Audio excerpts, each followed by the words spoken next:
I think it's definitely good to ask a lot of questions because some doctors, they're great doctors too. And I've been lucky a lot of times, but I also had bad experience where they were really lazy and they don't want to explain stuff. And so it's good you ask a lot of questions. Hi all, welcome to the podcast The Promise Box. I am Shilpa and this is my co-host Sachin. Today's guest brings a lot of fun energy to the internet. She's a German native and the teacher behind the YouTube channel German Potato, known for making playful, light-hearted content about Germany. We are really excited to talk to Alina about her journey and also the German perspective of humor and life in Germany and culture of Germany. Welcome to our podcast, Alina. Thank you. Thank you for having me. Awesome. So you teach German language in fun and in a meme way, right? Also like silly way, as you put it in your channel. Yeah. How did it all start? Like, why did you want to make content in this direction? I know it's so much fun, but what was your idea behind when you started it? Actually, it started when I self-studied Japanese. I started in 2018 to self-study, and I followed a channel called Miku Real Japanese. And then there's another one that's called Misa, like Japanese Amo with Misa. And both of them teach in a very unconventional way, more in a fun way, and they're not the typical teachers. And they chose to teach people slang Japanese, real life, everyday Japanese. And when I used it, Japanese people were very happy that I knew these and very surprised. So I thought, oh, it would be so fun to make this in German and help people to really get into the German language, because I think language learning lessons don't cover many things that you need to survive. And you cannot really connect with people without the slang aspect. And I personally really enjoy memes and everything, but German humor has a bad reputation and is hard to understand. So I tried a couple of different videos on my channel, and I figured these silly videos really started off well and they were going well. People liked them. And then I tried to develop them further. So that was the origin. Yeah. Okay. So this has a Japanese touch. I don't know if the followers knew, but good to know. Yeah. Actually, I talk a lot about Japan sometimes, so some of them know, but maybe you have to watch a lot of my videos to know. That's good. I mean, like German humor also is something which is hard to understand. Hmm. So you're bringing this all under one platform and yeah, one channel. So it's a good idea. Thank Oh, you. great idea. Do you struggle to understand it living here for 7 and 2 years? So, how was your big experience with German humor? For me, it is quite difficult. Like the small things which are very common, maybe I can understand, but not the deeper ones. No, not it. Mm, Same for me as well. The simple jokes are okay, but when it is like more connected towards the culture, because they say in general jokes need a higher level of understanding in the language mm, because it's connected to culture and the people, right? It's how they are brought up and all these things.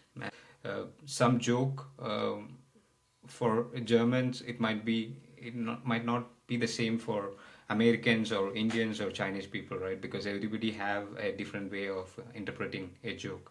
mm. So that's still a gray area where yeah where I struggle to when it comes to too much joke or when it comes to like for example when you're in Rhineland-Pfalz, then they have Pfälzers have some specific kind of jokes or people in Munich have like specific Mm. jokes. So it's still a gray area, I would say. Yeah. And also, I think the jokes are based a lot on sarcasm and irony, and very dry sometimes. Exactly. Especially in Asia, I think many people don't joke around with sarcasm, or it can be rude. I don't know how about India, but in Japan it was definitely a bit rude to be so sarcastic, and people never understand my jokes in other countries. So I don't know, maybe in India, do you like sarcasm, or what is it like? Yeah. Again, totally depends on, I think, depends on the person there, like, and the situation sometimes. If it Hmm. might click sometimes and it might be out of boundary sometimes. Yeah. Ah, okay, interesting. But yeah, not too much sarcasm, I feel. But yes, but coming to Germany, there is also one guy like he makes videos like we don't say blah blah blah in Germany, Hmm. and then he gives the thing like he Hmm. says like when you Sarcastically go how to they. a museum, he's like, what a wonderful art, and that's not how Germans say it. Like, and he finally says, yeah, das kann noch halten or something like he gives some, sarcastic comment. So Germans don't like really appreciate or Yeah, exaggerate when they see things like that. Yes, they're more like, can't complain, or, well, I could do the exactly, same. It looks expensive for nothing, something like that. More in a practical way. exactly. That's what I meant. But good, you are exposing these things, so it Hmm. helps people like us to get to know the culture Yes. even really closely. Yeah, actually, it's also fun for me when I make videos about it, and then I notice that even more in the people around me, and it makes me like laugh about my own culture more as well. So yeah, it's very fun. So, Alina, what happens is that we have seen when the native Germans speak, they use a lot of filler words naturally, like Hmm. halt, eben, doch, and ja, genau, all this. So, some of these words, they literal meaning is something different, and when you fill it within the sentence as a filler word, the whole emotion or the meaning kind of like changes. Yeah. Hmm. So, what is actually being done there? How can we understand this better? Like the words like this. I think, first of all, I have to say, many people think I'm a German teacher. I'm actually a teacher, but not specifically for the German language. So it's just a passion I have. I can explain it as good as I can, but maybe a real German teacher could explain it even better.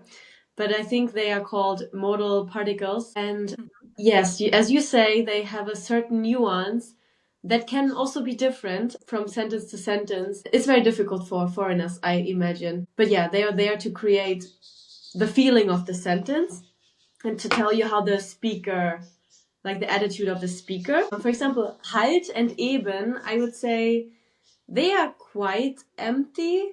Yeah, but they express, like, often we use them when we can't exactly explain why something is the way it is. For example, das ist halt so, or naja, das ist halt meine Familie. Like my family is just like that. That's how they are.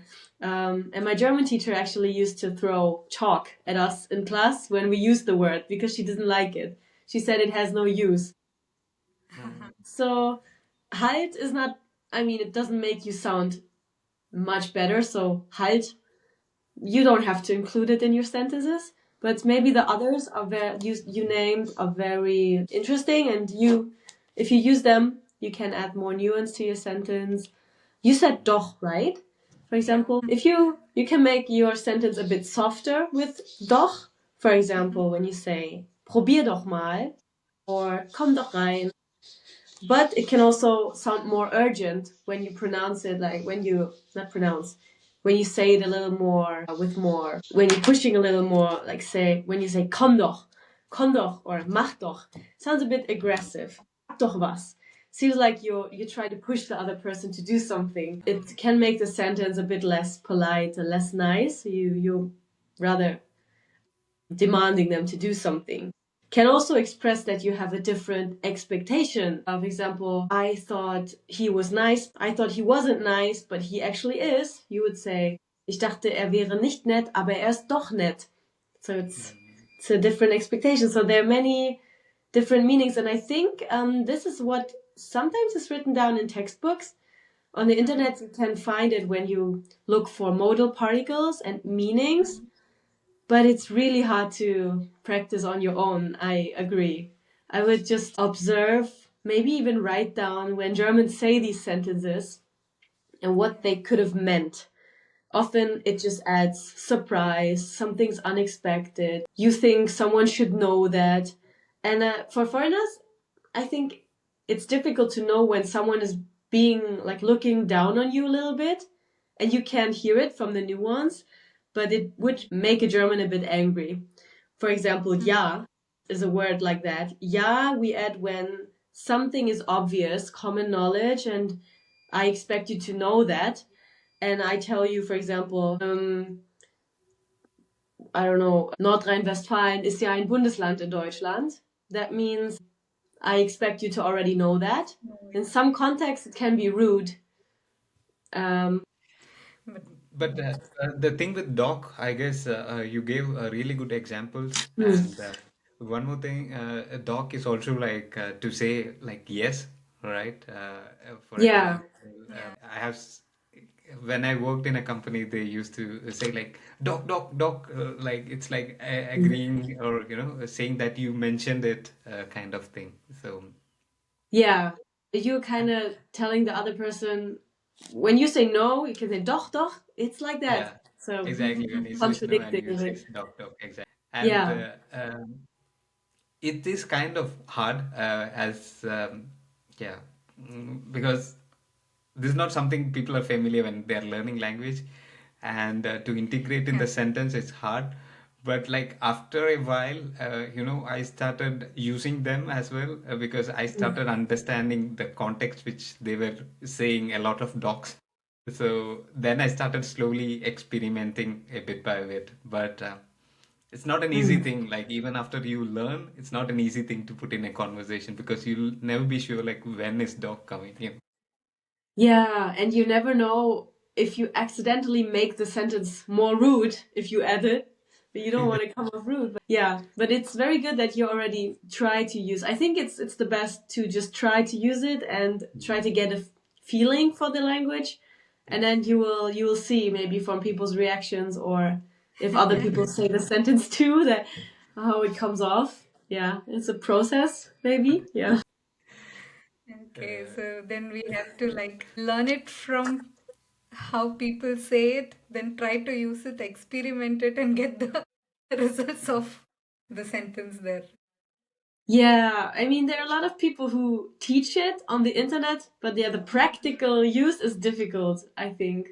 And maybe, yeah, don't expect, um, yeah, it to be perfect right away, or don't pressure yourself. Your German is understandable even if you don't use it. It's just the nuance, the last touch, When you Yes. already have C1 and you're bored, then you can worry about it. But yeah, it sounds so natural when Germans speak it and makes the language even more beautiful, the way they say it. It's not like a plain sentence, rather like well polished and beautiful sentence. Thank you for saying that is beautiful. Not many people say that. I also Yeah. agree, I like the depth of the language. So Mm. there's so many things I can express only in German. Maybe I think my English is good, but in German, I can, for every specific feeling, I have a word or like a certain thing I can add Exactly. to a sentence. That's where we are going to the next question, where Hmm. there are German sentences that sounds totally normal to you, but like would sound strange when you translate it. For example, like "Ich drücke dir die Daumen," right? Mhm. That yes, these kind of sentences when it's like it means good luck, but Hmm. when you literally translate it's like you're holding your fingers like this, right? Exactly. And this can mean different to some other people, or for example toy toy toy, right? That's Hmm. also so. How do you like do you use these kind of sentences more in your language, and how can people also try and get to know these kind of things? Yeah, actually, I can't, like, there's so many examples because I think German is also a language with the strangest idioms. So Mm. there's so many. And I think children of immigrants in Germany who grew up in Germany have the same issue that their parents are immigrants and they didn't use the idioms. So when they hear them, like, they speak perfect German, obviously, they're natives, but they hear these weird idioms and like Daumen drücken. What else? Ich glaube, ich spinne. Maybe that's What are yes. your favorites? One of my favorites. I And also did see your do you? video with full. You had a set of idioms, right? You were explaining in a video in your channel. Yeah, I really enjoyed making the very weird idioms video. For example, Sitzfleisch haben is a very weird idiom. It means have sitting meat, like literally a lot of meat to sit on. And it just means that someone is staying at like you're meeting someone and they're staying for a long time and you actually want to go, but they sit there and they don't notice you want it to end. So that person has a lot of meat to sit on. So that's one of my favorites, I think. Or auf dem, sorry? Does it also mean to hard work, Sitzfleisch, to tell No, it's somebody is not. hardworking? It's just when you have a lot of stamina sitting somewhere at a reunion and you don't leave. So not hard work. Or Okay. yeah, auf dem Zahnfleisch laufen, to crawl on your gums, basically. So you have nothing left of your body but your gums. So when you're really tired, you can't anymore. You're walking, crawling on your gums. Nothing left of you. That's how I understand it. Yeah. Yeah, I don't know. Just observe. You should just observe and see how many idioms Germans use or follow German potato. Yes, definitely. Sure. I think German has a lot of, as you told, a lot of weird idioms and crazy idioms. What's your favorite? Do you have a favorite? This one is favorite is Trucker the Diamond. And one was like when I was knocking like office door, like when I was in the university, there was something called Klopfenputzen. To knock, it means to knock. And Wochenende, hoch die Hände. Ah, yeah. There's actually a song called Hoch die Hände Wochenende by Hans Entertainment. It's also kind of a meme because it's like a crazy party song. You should look it up on YouTube. I send it to you later. That's why Okay, Hoch die Hände Wochenende is also yeah funny exactly. saying. I don't think I have anything to add here because I don't know much of these. You don't know many yet, but you will get there. So I I'm think still that getting comes slowly. Yes. exactly.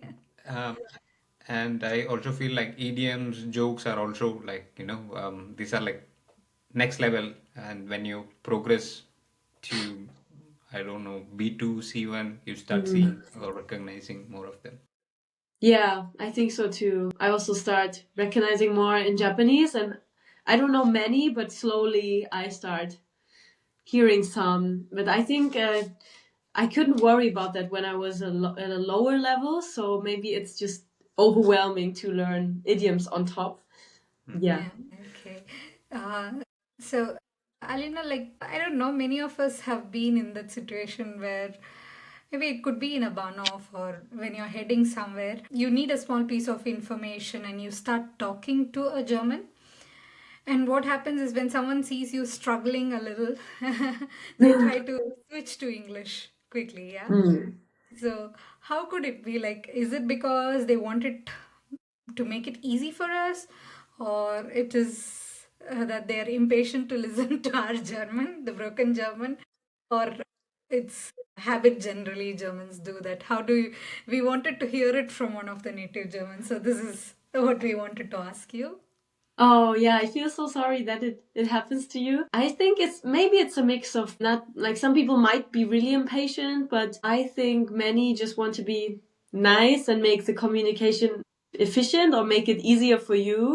They think, oh, you're struggling and you need the English help, but maybe they don't realize that immigrants want to learn German or they need it to survive. Like many Germans are not that passionate about language learning or like English came easy because we learned it in school and we never needed it for survival. So maybe they don't understand that it would be better to just repeat the sentence in slow German. And I think many people just like don't consider that. I had a similar situation with my mom lately at IKEA. There was a guy working there and she spoke to him and he was like, excuse me? And she was like, "Oh, okay, never mind," and she went away. I was like, "Mom, no, just repeat it to him," because I think he speaks German. He was just like overwhelmed because you came at him so fast. But I think she doesn't realize it because she never learned another language but English. So she thinks, oh, let's just make it easier, like ask someone else or speak English. Yeah, but I try not to do it because I know the feeling. It's bad. It feels like my German is not good enough, so that's why they switch. But I think they just don't think about it too much. So I'm sorry, but maybe don't take it as your German being like not enough. Just take it as them not knowing about language Mm. learning, that it's a process. And some people, Right. yeah, are in the middle, some are like there's no end, but at the end, at the top or something. Yeah. It's nice that you added the other perspective, right? So now that even someone who is struggling also can know what the other side they are thinking. So they are trying to make it maybe easier for us, or maybe they don't know how to make it like a little more easier. They are also overwhelmed sometimes, and yeah, Mm. so they don't do it. Yeah, right. Yeah, exactly. Yes.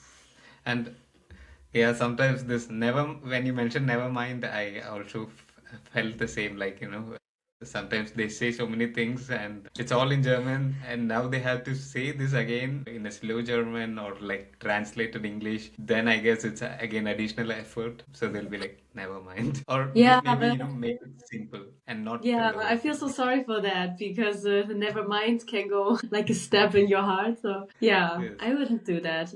But maybe they don't realize it's just one word you didn't get, but they Mm. think, oh, he didn't understand anything. So, but that's not true. So, but they, Exactly, exactly. Yeah. Yeah. They're not like, was hast du nicht verstanden? They're like, yeah. okay, they directly jump to conclusion. But yes, Mhm. maybe things change. Maybe after this podcast. Yeah, Let's maybe see. it will. But maybe some Germans don't know. There are a lot of immigrants who don't learn German at all, and then there are a lot who learn German perfectly, or they are tourists. So it's a very diverse country. So they never know. You never know who's just a tourist who learned a few phrases, or like an immigrant who's almost perfect but now just didn't Mm. get one word. So it's difficult, I think. But some people are rude.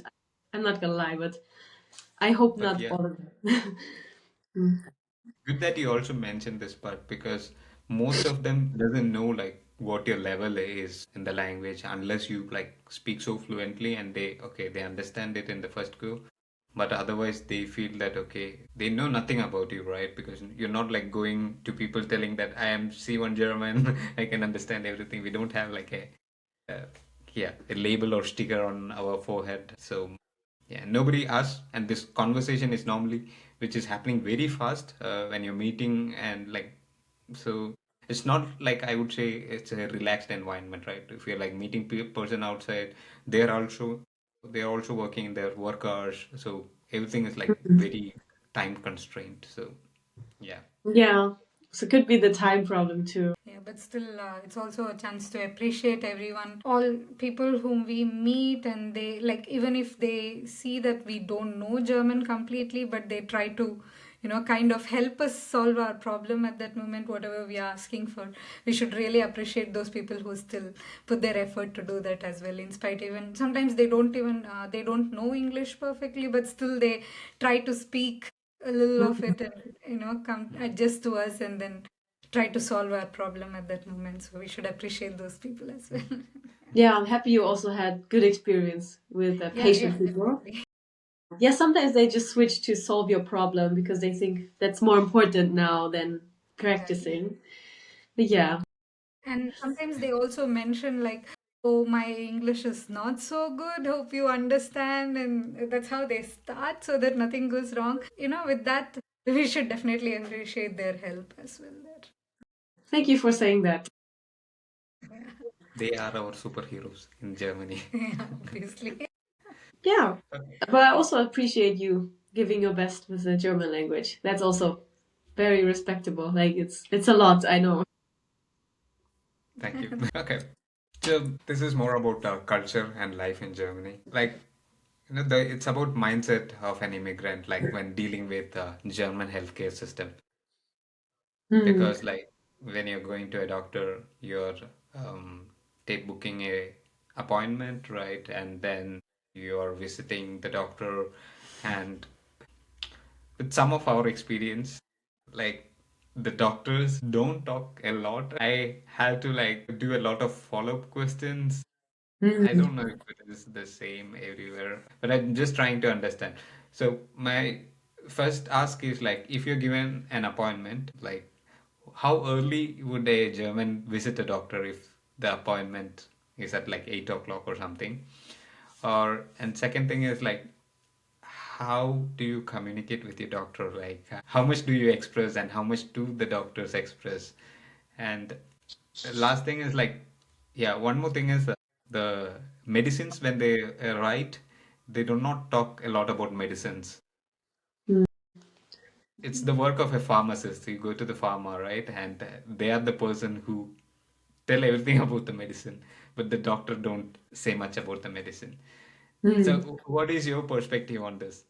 I think it's definitely good to ask a lot of questions because some doctors, I mean, they're great doctors too. And I've been lucky a lot of times, but I also had bad experience where they were really lazy and they don't want to explain stuff. And so it's good you ask a lot of questions. Don't be shamed. Even if they act a bit annoyed, you should just ask the questions. And maybe as an immigrant, you worry about being rude or something, but or like annoying. But if you're being polite, that you can ask as many as you want actually. And maybe they don't have a lot of time, so they are not like it doesn't. It's true that it never seems like they take their time a lot, right? And your first question was how early you should come to the appointment, or like when your appointment is at 8. I wouldn't come much earlier because sometimes they make you wait even more. So I don't think they're going. Yeah, sometimes I come a little bit earlier, but only if it's like in the morning, and maybe there's a chance that the clinic is empty. For example, some clinics open at 8, but you can get in line at 7:30 because I don't know, there are many people Not coming. every time about 8 o'clock. I mean, it's just a termin. So if you have a termin, you would always go 15 minutes before, or you directly try to reach at the exact time. No, like maybe 10 or 5 minutes before, but you don't have to come in very early because they make you wait Yeah, they longer. make But you wait, yeah. and waiting time is lot sometimes. Yeah, so I think some doctors are not very organized and make you wait a long time. So yeah, most of the times it's not worth it when you come earlier. But yeah. Mm. And it was also about the medicines. Ah, yeah. So, do you have the same experience that doctors don't tell much about the medicines? Yeah, I feel like they have that specific medicine that they want to prescribe. Maybe they have a contract or something. I feel at the end of the day, it's kind of business, and then they give it to you. Here, take this; it will get better.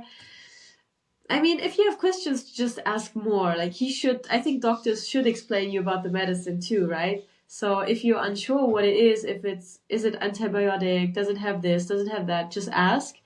But yeah, it's true that the people at the pharmacy can also explain you a lot. So just if you're feeling unsure, you can ask a lot of questions. I would recommend it.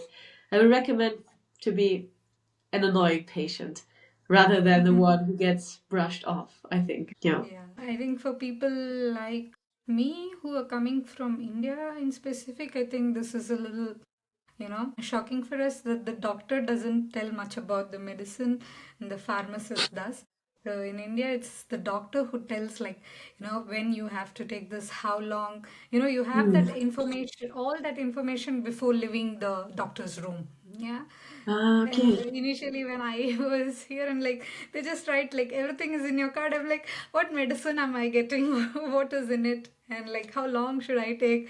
Everything is a confusion. And then I found out like, okay, in pharma they tell all these things, and yeah. Did you have that experience at many different doctors? or just at one? Luckily, just been to my house as till now. So there it works that way. Like they just write the medicine. Previously, as you mentioned, I was a little shy and I'm not very sure on the language and things. I don't know if I have to ask or not to ask. And I wouldn't ask much. Like she tells that it's written on the card, and I just nod my head. I'm like, okay, fine, I'll see you, and then come back. But nowadays, I ask. I try to Mm. ask like, should I take this here? What happens if I don't? Because again, to get an appointment, you have to wait for a long, right? So I try to ask as much as I can, like till when I have to continue this. Even with the doctor, even if Mm. still the pharma says it, I try to just ask once again to the doctor always when I have the appointment. Yeah. Yeah, maybe I was a bit more lucky with my doctors, or maybe we have the same problem that they are a bit too lazy to say it in slow German or in English, or yeah, maybe it's just sometimes it could be a bit of ignorance too. Like they think, oh, if I can't explain it in German, maybe it's better she asks the pharmacist. Or yeah, unfortunately, some people think like that. But yeah, maybe I think you should just stand your ground and ask your questions as much as you'd like. If you waited for an hour, you can also take your time, I think. Yeah. And one thing is also that it's not that they don't answer when you ask it. So when you ask, they always answer you. They don't say something like, I mean, they definitely cannot answer something like, I don't know, or something else, but then they always give an answer when it's asked. So that's also a good thing, actually. But I think it's only that awareness we should have is that we should ask for it, and then Hmm. you will have the information. Yeah, I ask a lot of questions too. Like they don't give it freely sometimes. Like lately, I had an appointment at the eye doctor, and I had sorry, I don't know the English word. It's a Bindehautentzündung, like when your eye gets really Ah, itchy and hurts. Conjunctivitis, what is it? conjunctivitis. Yeah. Yeah. And she said, yeah, you have that. And I got medicine. And after a week, it didn't get better. So I asked, so what is it? It didn't get better. And she was like, oh, maybe it's an allergy. And I was like, how can I have an allergy on just one eye? So it was better to just ask and push her a little because she was being a bit lazy. Yeah. Yes. Yeah. It is like you have to ask a lot, as you said, you have to ask a lot of questions to really figure out how, why, Mm. because it happened to only one eyes, right?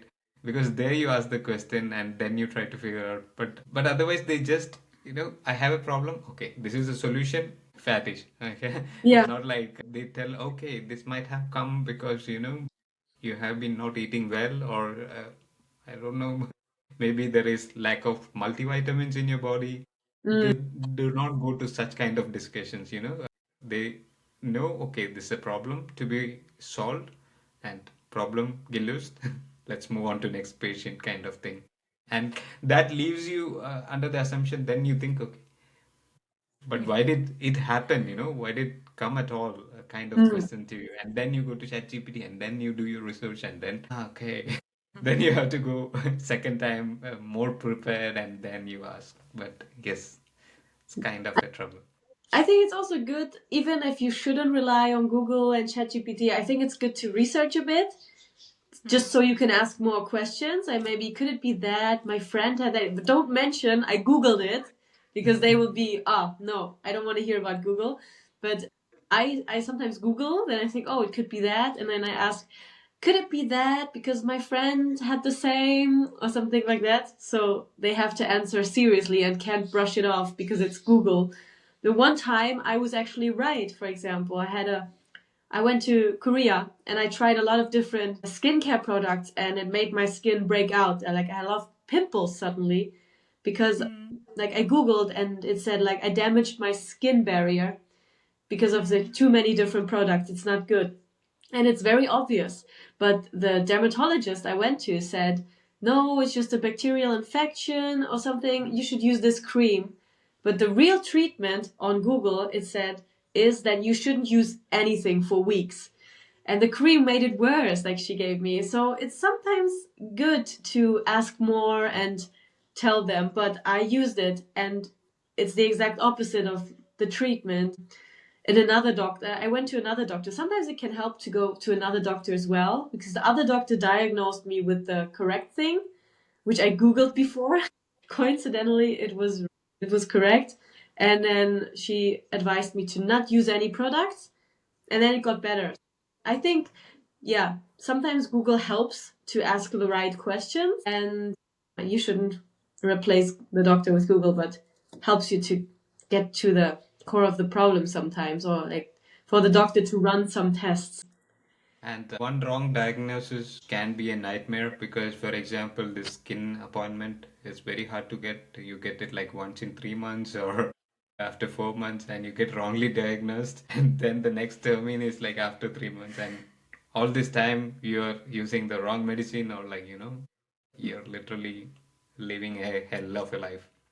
Yeah, I can't imagine what it's like for people with severe diseases like skin conditions. It was just, it was done in a couple of weeks, but maybe people have a rush that hurts or something. And then when you get the wrong medicine, your life is hell.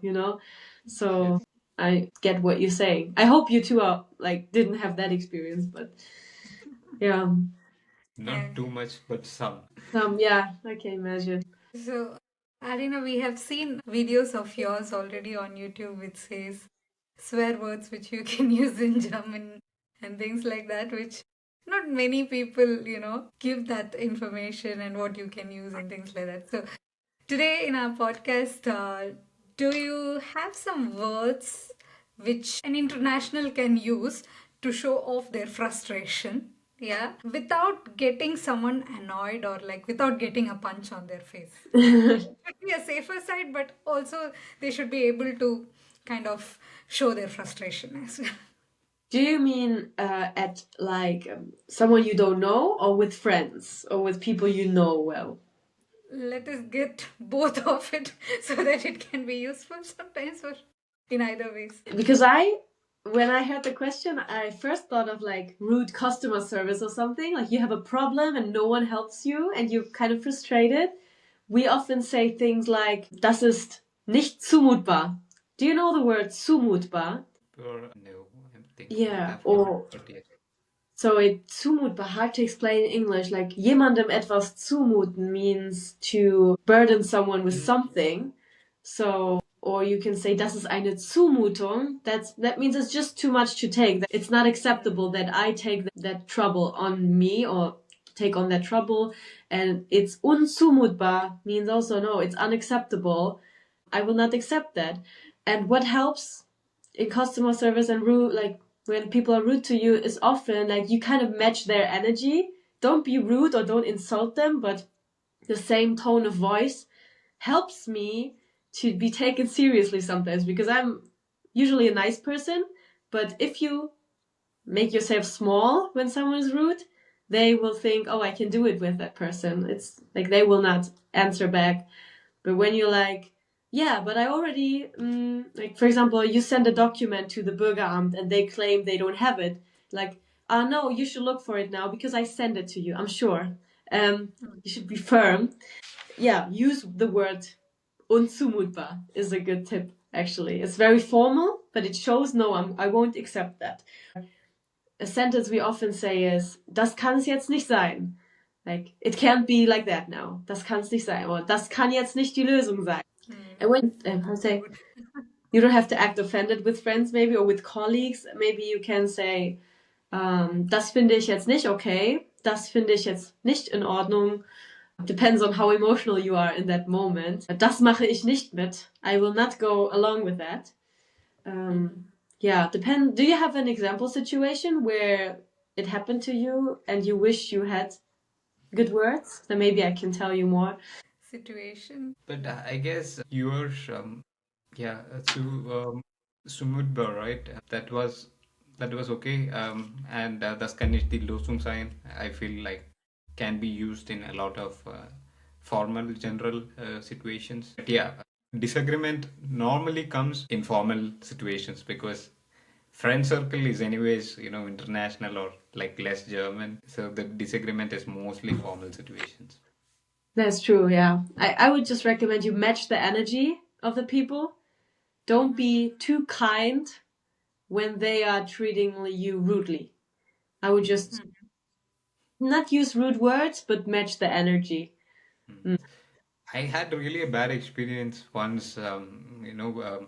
My handy for truck was like expiring, and this guy called and he told, we have a new offer.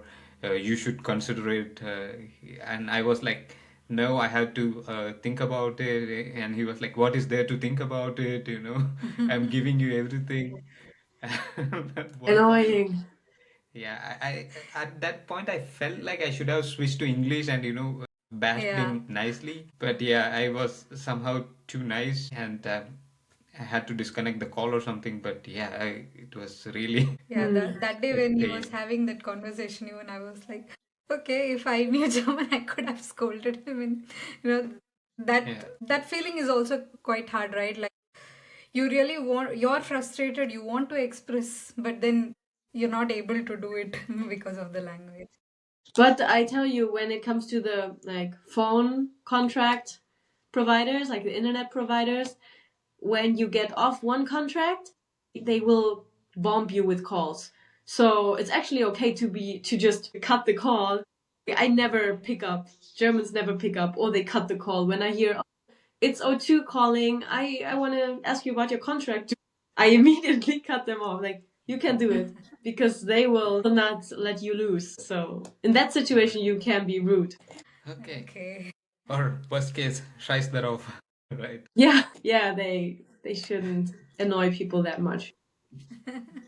Hmm. Okay. Yeah. So this one is about neighbors, about the German neighbors. So you grew up in Germany, right? So how do you describe the German neighbor culture? And I don't know if you had an international neighbor, so I cannot really ask you how your experience was. But how do you deal with neighbor conflicts, or is it okay to get in argument with your neighbor?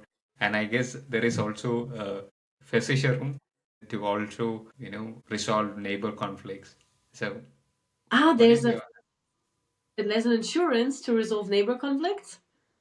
Yes, that's what I heard last time, because when it gets like really aggressive or something. But yeah, did not take Oh, it. But yeah, just wanted to hear your side about it. I didn't know about that Versicherung. I have to look it up later. It's interesting. But yeah, I think on the internet you often see these notes. They're passive aggressive notes that people pin in the hallway and they're like, you were loud yesterday. Could you just shut up or something? But never happened to me. So I was quite lucky with my neighbors. Like, I think one or two times neighbors complained that I was listening to music very loudly when I was a teenager. But I think they were right. I was listening very loudly, and they came down and they were very polite. Like, they were not happy, but they said it in a polite way. They didn't call the police or, I mean, coming down or up personally, just ringing and telling someone politely to please turn it, like lower the volume or something. I think that's not a fight. Like, that would be the way to solve it. And I don't think it's right to call the police right away or pin passive aggressive notes. So some people do that, but if it's done to you, if you're not scared, I would just ring the bell of that person and try to talk to them, uh, like calmly. And if they're not calm, maybe like if it escalates into a whole you become enemies or something, then you should talk to the landlord maybe or something. But otherwise I think most things can be solved with a calm conversation. Mm-hmm. But I never had bad neighbors, so maybe I'm just lucky. Did you have bad neighbors in Germany or passive aggressive ones? Yeah, we have a small incident, but then we are not the culprits who are making the sound, so we are safe. Yeah. So Okay. there was incident like, but it was not with them, with us. It was with other.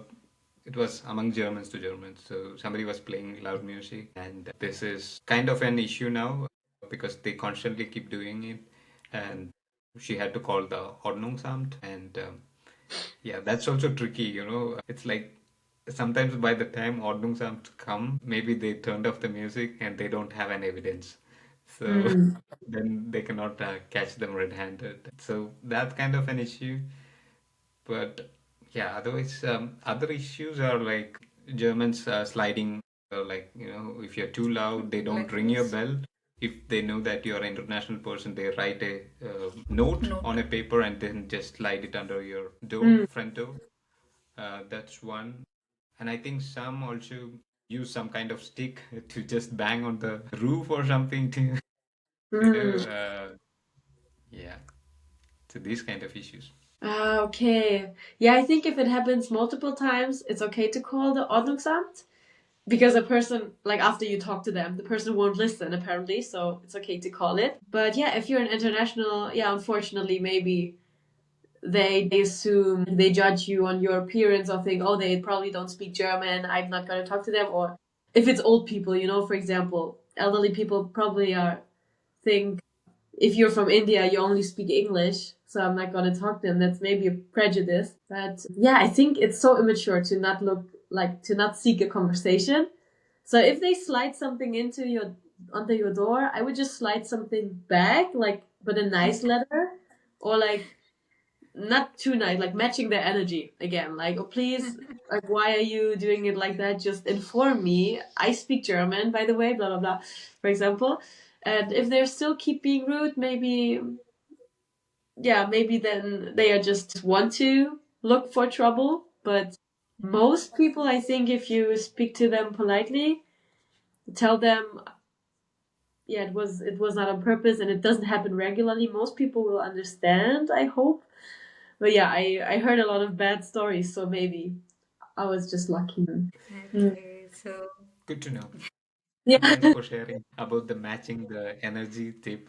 yeah, That's I think you kind of can match the yes. energy. I mean, don't ruin it with like if you think you have to live there for 20 years with them, but yes. yeah, if they're totally Yeah. unreasonable, match their energy. Yeah, that's also true, right? Because when you get in a conflict, then you have to see this person every time, and if you're going to live there for 2 to 3 years, then that wouldn't be also so nice. Yeah, that's true. So, yep, that's a wrap to most of our talk about German culture and the language in specific. So, next we have a fun round where we have few PJs, poor Yeah, jokes. this is like Klopfsalat or like, poor jokes. So Hmm. you don't need too much brain energy to guess them. Okay, they're gonna be easy. Then let's go further. So, let's start with that. You want to ask the first question? Ein helles Mammut, ein Elefant, No, uh, I mean, don't think too smart. It's a poor joke, so think funny. ein helles Mammut. But it's difficult. The answer is right there in the question. It's in the question. Ah, weißes Mammut. Hellas Yeah? Mammut. Maybe I don't. It's in the question. Okay, you give up? I give up. Sorry. That's okay. Helmut. Helmut. Ah. Oh, that's gonna be difficult for me. I'm very bad at those, but let's see. Because Okay. this is also funny because Helmut is also a typical German name. Yeah, that's so it's always like it always has to do with German culture, these Yeah. questions. Okay. Yes. Okay. I'll Okay. try. Next one. So, yeah, Go, you want to go. add? No, no, no, go. Yeah. So, wie heißt ein Spanier ohne Auto? Ohne Auto. Yeah. Maybe this one you can think a little in English. Yeah. Ah. So a small hint will be like problemlos, arbeitlos, and things like that, right? Ah. So think like that. And Spanier, Carlos. Ah. Yeah, Carlos. yes, That's great. Now So, you're matching the vibe. Yes. I'm getting there. getting there, getting there. So, you want to ask the next one? Wie heißt der Bruder von Elvis? Elvis. Elvis. Hä? Think Ha. about the number. Number. Ah, 12 ist. Yeah, there you You don't have to be too smart. Ah, but I need your hints. Without your hints, it's very difficult. Elvis, 12 ist. Okay, so here's the last one here. So, wie heißt die Frau von Hercules? Von Herkules. Yeah. Herkules. Fraukules. Yay! This time without clue. Yeah. Okay, so Yes. we hope that you enjoyed the fun round. Thank you. We'll move with the rapid fire. So it's Yes. all straight questions and quick answers. Here's the first one. One slang word every immigrant should learn immediately to sound cool. Safe. Do you know safe? It's like the English word safe, but in German. Um, you want me to explain it? Or Yep, definitely. Yes, please. safe. So it means you can use it. Actually, we take it from English kind of in the wrong way because in English it means safe, and like you are safe, right?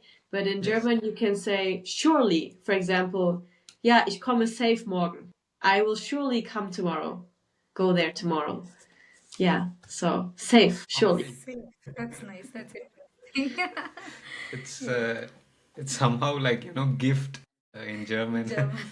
Yeah, it's It's like not a gift. present, but it's a poison, but Yeah, different meaning. that is something what I knew from the first, and I make sure that in no case I use that even by mistake. Like I say this as like pretending the English gift, and I ask for it somewhere in the shop or something. Like if you have to ask if at all, I always make sure that I don't ask that particular word, and Yes. people get freaked out suddenly. I want some gift. What? Yeah, very confusing. And this word is from the Jugend Wörterbuch book because in Germany there is every year they have a word of the year, and so do you follow that as well? Yeah, it used to be. I think it used to be in the list of the Jugendwörter. I think should be in that book too. Yeah. So it's Okay. mostly used by people under 30, I think. Uh, Yeah. Something Germans complain about the most. Weather. No matter what it Weather. is, it's not right. So rain is bad. When there's no rain, it's bad because that means global warming. So yeah, a lot of things. So they can't be happy with the weather, no matter what it is. Okay. Okay. The next one, dramatic German reaction when they do something wrong. Scheiße, baby. My great grandmother used to say that Okay. means, I don't know, heavens, yes, and I don't know, an old word, I don't know, zwirn, I don't know. So she's like, Himmel, Arsch und Zwirn, she said, as a dramatic reaction. I don't know, means like, oh my god. Hmm. Okay. That's Good word. that's nice to know. And this one, that one, that is like when they get confused, right? Yeah, hä? Yeah. What's one food that almost every German would say yes to? Brezel? I'd say pretzel, yeah. But when exactly? Like, is it for breakfast or go-to snack or with beer or? Yeah, it's a breakfast or a snack. Like for breakfast, I would eat it with butter and maybe put cheese or ham on it, and I just try to eat it like that as a snack. Or in Bavaria, it's like a side dish. You know, when you have white sausages, you eat it with brezel and mustard. Yeah, can also be a side piece of a dish. Okay. Okay. And what is it? There is this Käse pretzel and the normal pretzel. So, what do they prefer normally? Normal brezel, I would say. Original. Original. The original. And I also guess there is a pizza, right? Like with the pretzel thing. There's a pretzel pizza, I guess. Is there brezel pizza? I haven't eaten it. Where can I get it? Mm. I recently tried chocolate, which was a pretzel chocolate. So they have this mini pretzels, which is inside the chocolate, and I really liked it. It was crunchy and it was really Yeah. nice. I think I ate those, but never pizza with pretzel. I I've think not I had tried. to. I'll I'll send you the link if I find it. Please. Okay. The next one, which is the last for our rapid fire, a city that perfectly represents German, typical Germany. Difficult. I come from the most untypical city in Germany. Berlin is very untypical. Maybe let's choose something random. Maybe Düsseldorf, Düsseldorf? Okay. I would say. Just a guess. I went there once. Okay, so is there any what's your favorite place here in Germany as a native person from here among all the states and places? What's your personal favorite? To live, even if people don't understand it, Berlin always to live because the choice of restaurants is just the best and the culture. Mm-hmm. It also has a lot of problems and dirt and drugs, but I hate that, but the good things kind of balance it out. But most beautiful place. I think maybe I haven't traveled so much, but I think I would say Bavaria has the most beautiful nature. Haven't been there, but from the pictures, I would say you should look for the most beautiful place there in terms of nature. Yeah, that's true, and I completely agree. Bavaria is really beautiful Mm. compared to, I don't know, it's my personal view. Like from the north side of Germany, the Bavarian part is really like with the Alps, it's so beautiful. Yeah, it's very close to Switzerland and everything. From the a bit Yeah, cultural too, but also the landscapes, lakes, mountains. Haven't been there, but I think I recommend it all. Yeah. I that's think great. what was it? The Königssee, right? It was Königssee. yes. That is Berchtesgaden. It's Oh, also you know more than me. Is it like one of those lakes that is very turquoise looking, like very yes, clear? exactly. Yeah, Ah, yeah. Mm. Yeah, yeah, that's the one. That's the one. And there is also what is this? Eagle's Nest. It's I like don't. a mountain, and Hitler used to once office or thing, and now it is a restaurant on top of it. Ah, okay. I Yeah. forgot the German name, but then Karlstein House. Oh, maybe you know more than I do. It's embarrassing. I mean, Yeah. we visited these places. Yeah, I think for you, it's like you're gonna be here in Germany and it's your homeland. For us, I don't know, like how long we are gonna stay, when we are gonna go back and things like that. So we try to, visit new places like whenever we have time, and this is Mm. our chance to see it across the globe and places. So yeah, that's why we have been there. It's really a beautiful place, actually. I'm happy to hear that. Maybe I will follow your recommendation then. Yeah, we would definitely suggest you Königssee, which is really beautiful. Mm. Thank you. I'll write it down. So next to our last segment here, which is the pommes round. Yes. So we are related in many ways. Our YouTube channel and our names match a lot. So you're the German potato. From there, we are the pommes box. We True, all it have matches. the pommes in connection. I didn't realize. Oh my god, until now. Yeah, true. It's perfect. So let's have a pommes question for today. If Germany had to choose between bread and pommes, what would win? So difficult. Torture. I would say bread, but Bread. it's very difficult. Yeah, bread. So Okay. yeah, when I made this question, he was like, "No, this is not a good question because people choose pommes. Germans choose pommes." I was like, "No, they eat also a lot of bread." I Different think types of bread. bread is just so important, like the whole like the bakeries. But I think pommes is my favorite snack, favorite fast food, so it's very difficult. But just when I think of all the maybe small villages with elderly people and traditional German, like places where Germans are more conservative and traditional, I would say they would choose bread. Yeah, like the majority would choose Yes. bread, maybe. Yeah. Yeah, that's Good to know. that's nice. So one last final thought. Like, how would what's your final thought about an international living in Germany and coming across a lot of language learning and slangs, culture? What would you comment on it? Recommend them to do or comment Yes. on. In general, how should somebody?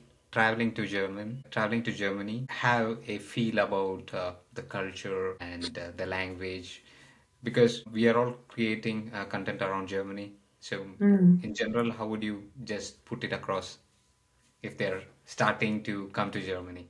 I would say don't let experiences from others discourage you. Like many people maybe scare you, like saying, oh, Germany is so cold and rude and racist. That can be true.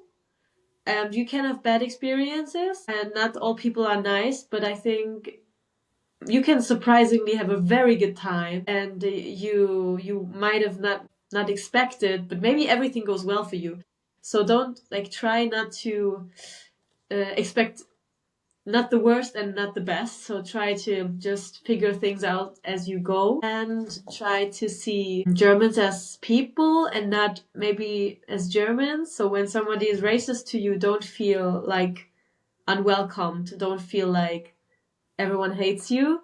It's a few people who are maybe not so few, unfortunately, but yeah, there are people that are like they don't treat foreigners well, and there are people who are very welcoming and very warm. So I think you can meet both and try to keep an open heart. And yeah, just don't try to force making German friends, and don't be sad if you don't make them right away. So just have fun with anyone you like, anyone that makes your life better, internationals, Germans, and yeah, try to make German friends. But if it doesn't work right away, don't like beat yourself up about it. Yeah, that's what I would think. Wonderful. That's That's a great. That's wonderful yeah, thought yeah. to motivate people, right? To have a good feeling about it and don't, you know, worry about the bad experience. So I Mm. think that's very well framed thought. Was your experience so far? Would you say you met a lot of bad people or a lot of good, surprisingly good people? What happened to you so far? You want to go first? Yeah, I can say like as you mentioned, like there is two sides always, but I have always seen the good side comparatively higher. There are people who are not so welcoming or maybe see us different, like yeah, we are not from here and things like that. But I think majority of them are always good and nice to us. It did go really like I wouldn't say it's very bad, like, you face racism everywhere. But yeah, for me, it was a good experience. The majority of it was nice. And here and there, I have come across few people who are not so welcoming, but then we don't want to judge just because one or two are like that. I cannot just say that everyone whom I met in Germany are that way. Yeah, there are also very nice people. And here Mm. and there, yeah, that's always there. I think that's there in every place, I feel. Even if you see India, there are people who are very good, welcoming and things like that. Then there are people who, sometimes attack tourists and, things like that. So it's there in every Yeah. country. That's what I feel. So it's always good to have good friendship here and make bonding with nice people who are welcoming and to have a good experience. Yeah, Yes. it's nice to hear that you have an overall positive experience. Yes, the same as well. I mean, I also have some good German friends, and living here for a long time, yeah, I kind of understand how this friendship now works in Germany, because you need patience, very good patience, and it's not direct. You have to, you know, see people a lot of times to come to their, yesterday I learned a word called Gesichts Bekannter, from Gesichts Bekannter to, Mm. the next phase. So next phase of friendship, right? So it takes time. But once you get to know them and once they get to know you and you're trustworthy, then they feel like so good. And yeah, especially it helped a lot speaking their language, because when you speak German, they literally pour their heart out. They Mm. connect you with the heart. But if they have to speak in English and then and then you also speak in English, then it's not like you connect with your heart. Yeah, it's true. It's you can better connect if even if someone speaks perfect English, like German is more like comes from their heart more.